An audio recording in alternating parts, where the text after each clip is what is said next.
The beeping of the heart monitor had been my constant companion for 3 days. 3 days of staring at the sterile white ceiling of the ICU, 3 days of wondering if my 34-year-old body would recover from the massive heart attack that had nearly killed me during what should have been a routine board meeting. The irony wasn't lost on me. I'd been presenting quarterly earnings to the board of directors of my medical device company, explaining how our revolutionary cardiac stents were saving lives across the country, when my own heart decided to stage a rebellion. The doctors said it was stress. Years of 18-hour workdays, missed meals, and the constant pressure of building a business from nothing had finally caught up with me. What they didn't know was that the stress wasn't just from work.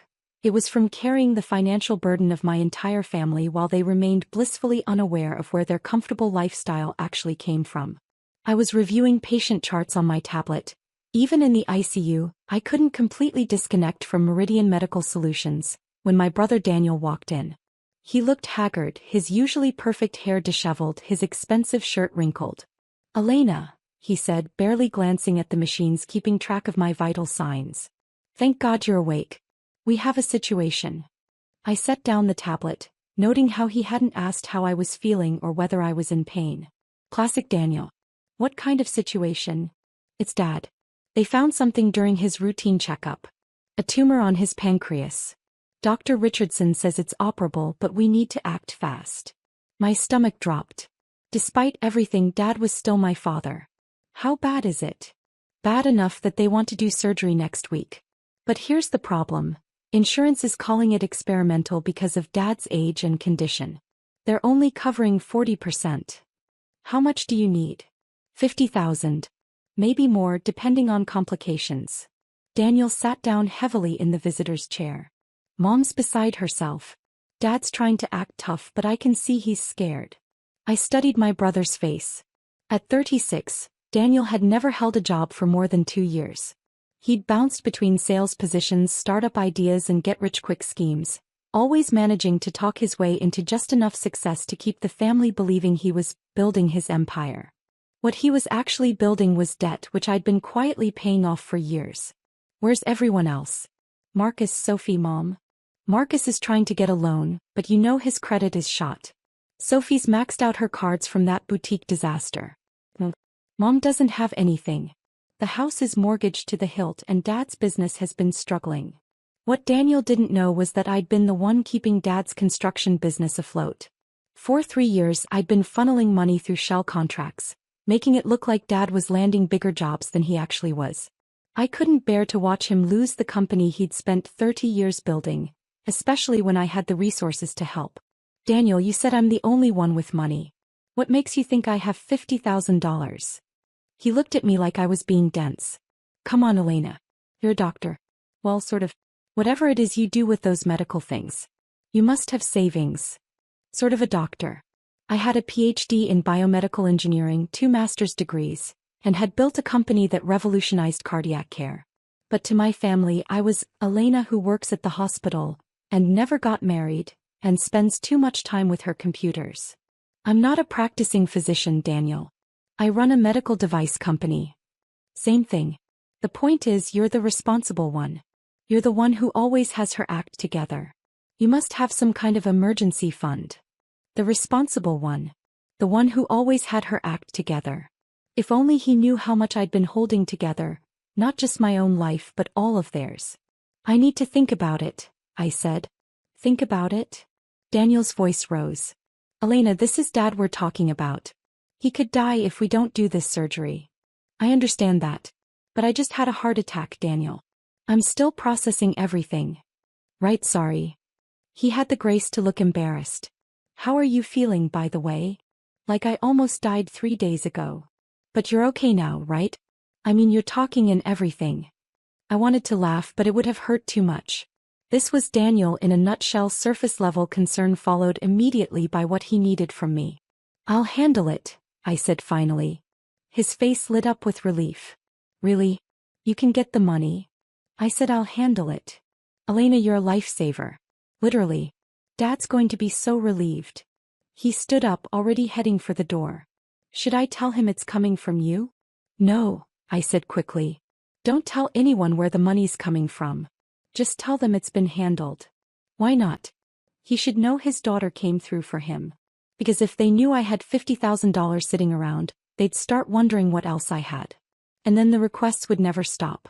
Just trust me on this, Daniel. The money will be there. That's all that matters. After he left, I lay back against the pillows thinking about my family. For years they'd seen me as the odd one out. While Daniel charmed his way through life and Sophie pursued her creative dreams and Marcus chased one business venture after another, I'd buried myself in research and development. I was the introvert, the workaholic, the one who showed up to family dinners with a laptop instead of a boyfriend. What they didn't see was that while they were living their lives, I was building mine. Meridian Medical Solutions hadn't just happened overnight. It had taken 8 years of brutal work, failed prototypes, rejected grant applications, and more sleepless nights than I could count. But it had paid off in ways they couldn't imagine. Last year's revenue was $47 million. This year we were on track for $68 million. The company employed over 200 people and our devices had saved an estimated 12,000 lives in the past 3 years alone. But to my family, I was still just Elena who worked with medical stuff and lived alone with too many cats. I had one cat, by the way, Schrodinger. He was excellent company. I picked up my phone and called my CFO, Maria Santos. Elena, how are you feeling? Don't you dare tell me you're thinking about work right now. I'm feeling better. And I'm not calling about work exactly. I need you to handle something personal. What do you need? I need you to contact Cedars-Sinai Hospital's billing department. My father, Robert Vasquez, is scheduled for pancreatic surgery next week. I want to pay for everything insurance doesn't cover, but I need it to be anonymous. How anonymous? Completely. As far as the family knows, some kind of charity or grant came through. Can you set up something through the foundation? The Meridian Foundation was our charitable arm, focused on providing medical care to underserved communities. This wouldn't technically be outside our mission. Consider it done. Anything else? Actually, yes.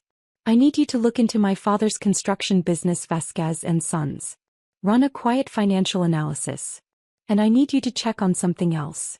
20 minutes later, I was still on the phone with Maria when Dr. Peterson, my cardiologist, knocked on the door. Elena, how are you feeling today? Much better. Ready to get out of here? Well, you're in luck. Your latest tests look good. We can discharge you this afternoon, but I want you taking it easy for at least 2 weeks. No work, no stress, plenty of rest. Define no work. Elena. Fine. Light work. Phone calls only. Light work, he agreed reluctantly. And I want to see you in my office next week. After he left, I called Daniel back. How's Dad doing? Better now that we know the surgery's covered. The hospital called an hour ago. Apparently some medical foundation is covering all the costs not covered by insurance. Can you believe that luck? That's wonderful news. I know, right? The coordinator said it's some kind of program for families facing financial hardship due to medical emergencies. Dad's surgery is scheduled for Thursday morning. I'm glad it worked out. Me too. Oh, and Elena, thanks for being willing to help. Even though it turned out we didn't need your money, it means a lot that you would have come through for us. After I hung up, I felt a familiar mix of satisfaction and frustration. Satisfaction that Dad would get the care he needed without financial stress. Frustration that my family had no idea how much I'd been coming through for them over the years. The next morning, I was signing my discharge papers when my phone rang. Dr. Richardson, Dad's surgeon. Ms. Vasquez? I wanted to give you an update on your father's surgery. I sat up straighter. Is everything okay? Better than okay. The surgery went perfectly. We were able to remove the entire tumor with clean margins. But there's something else I wanted to discuss with you. What is it? During our pre-surgical consultation, your father mentioned that his daughter works in medical technology. When I realized you were Elena Vasquez from Meridian Medical Solutions, I had to call personally.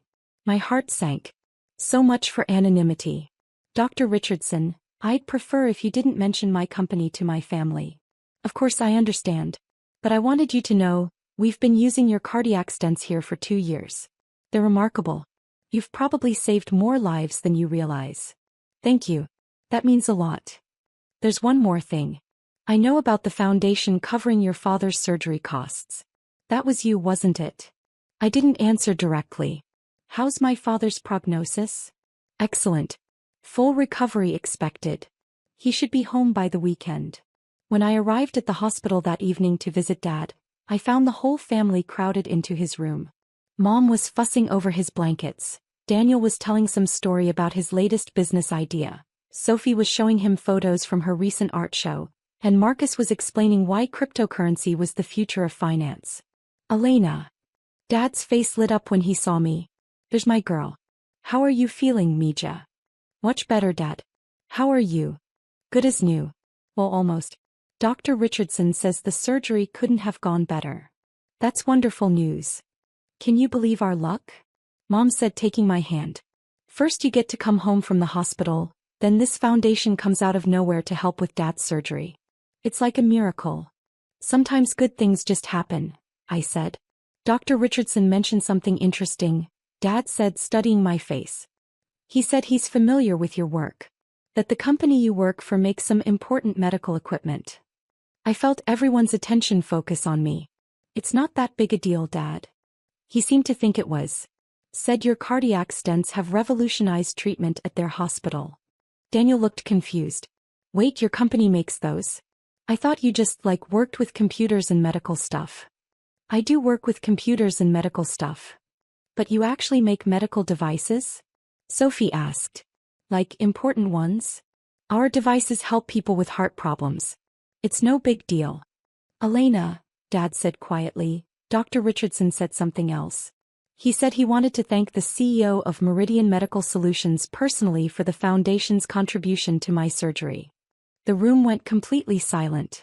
Dad, you're the CEO? Marcus's voice was barely a whisper. I looked around the room at my family's faces, confusion, shock, and something that might have been awe. I founded the company 8 years ago. Founded it.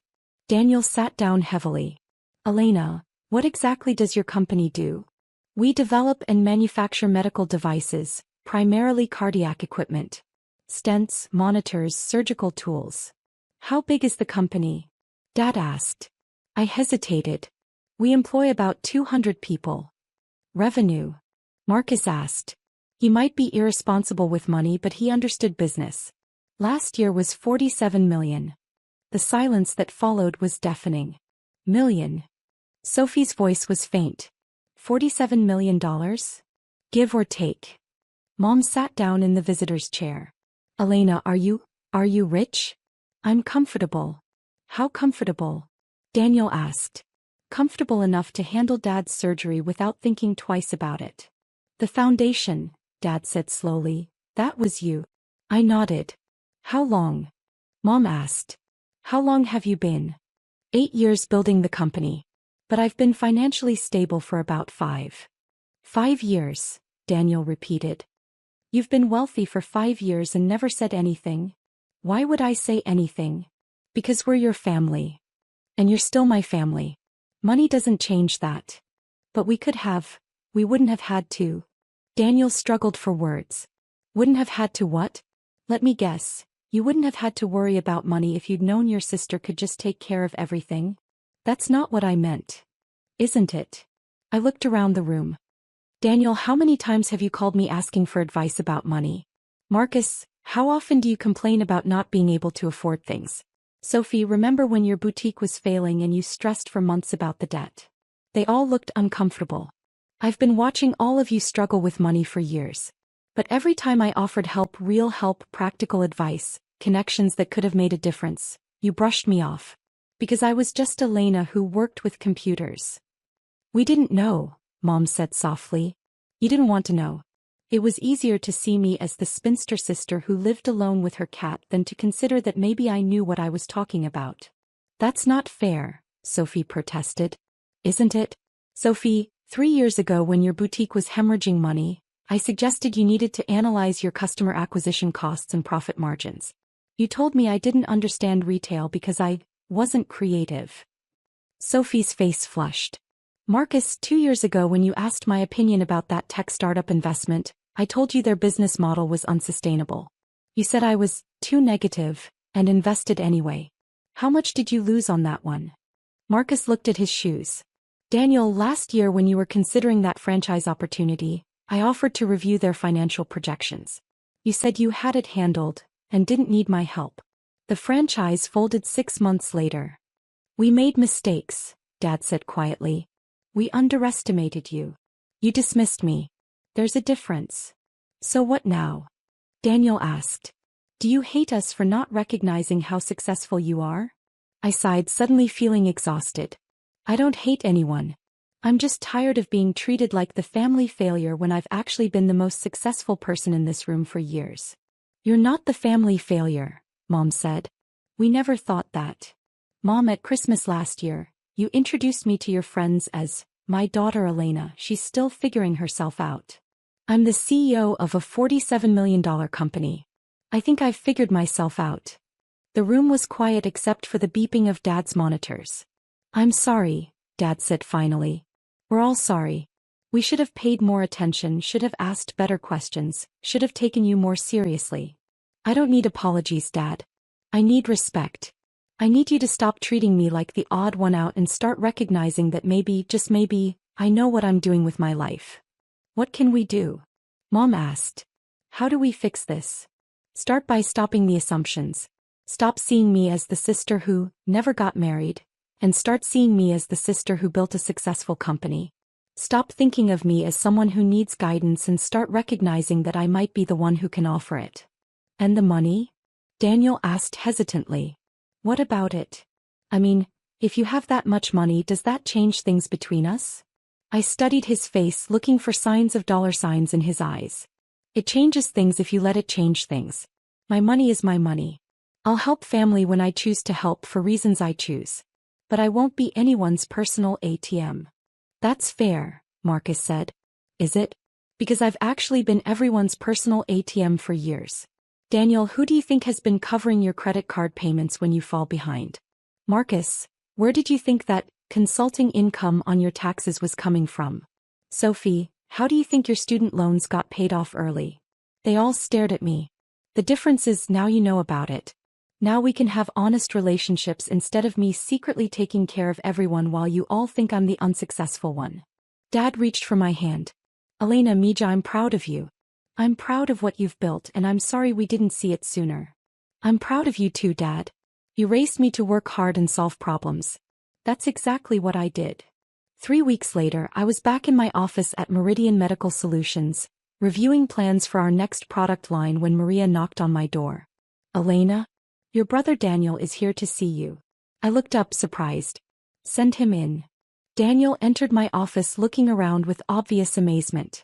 Floor-to-ceiling windows overlooked the city, awards and patents lined the walls, and my degrees were prominently displayed behind my desk. Wow, he said. This is, wow. Is everything okay? How's Dad? Dad's great.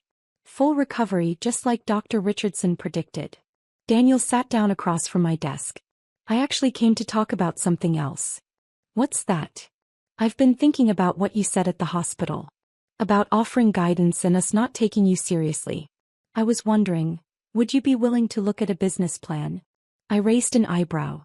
What kind of business plan? It's different this time. Not some get-rich-quick scheme or franchise opportunity. I want to start a medical equipment sales company, representing smaller manufacturers who can't afford their own sales teams. That's actually not a terrible idea. Medical equipment sales can be very lucrative if you understand the industry. That's the thing, I don't understand the industry. But I'm good at sales and I'm good with people. I was hoping maybe you could teach me about the medical side. I studied his face. He seemed sincere, more focused than I'd seen him in years. You want me to mentor you? I want my successful sister to help me learn how to be successful too. If you're willing. For the first time in our adult relationship, Daniel was asking for my expertise instead of my money. I'd be happy to help, I said. But I have conditions. Name them. First, this is a mentoring relationship, not a financial investment. You fund your own startup. Second, you do the work. I'll provide guidance and connections, but you have to prove you're serious. Third, no special treatment because you're my brother. If your business model is bad, I'll tell you. Deal. Good. Send me your preliminary business plan by Friday. We'll start there. As he was leaving, Daniel turned back. Elena? Thank you. Not just for this but for everything. for Dad's surgery, for the money you've been quietly sending us over the years, for putting up with us not appreciating you. You're my family, Daniel. That's what family does. Yeah, but you've been doing more than your share. Maybe. But now we can start fresh. Equal partnership, honest communication. I'd like that. 6 months later, Daniel's medical equipment sales company landed its first major contract. Sophie had enrolled in business classes and was planning to reopen her boutique with a sustainable business model. Marcus had started a legitimate consulting firm focusing on small business development. Me. I was still the CEO of Meridian Medical Solutions, still saving lives through innovation, still living with Schrödinger in my penthouse apartment. But now, finally, my family saw me for who I really was. Sometimes it takes a crisis to show people what was there all along. In our case, it took a heart attack and a cancer scare to reveal that the family failure had actually been the family success story all along. But the best part wasn't that they finally recognized my achievements. The best part was that they finally started recognizing their own potential. Because once they stopped seeing me as lesser, they started seeing themselves as capable of more. And that, I realized, was the greatest gift I could have given them. Not my money but my example. Not my financial support but my belief in their ability to succeed on their own. Family isn't about carrying each other. It's about believing in each other enough to let everyone carry their own weight.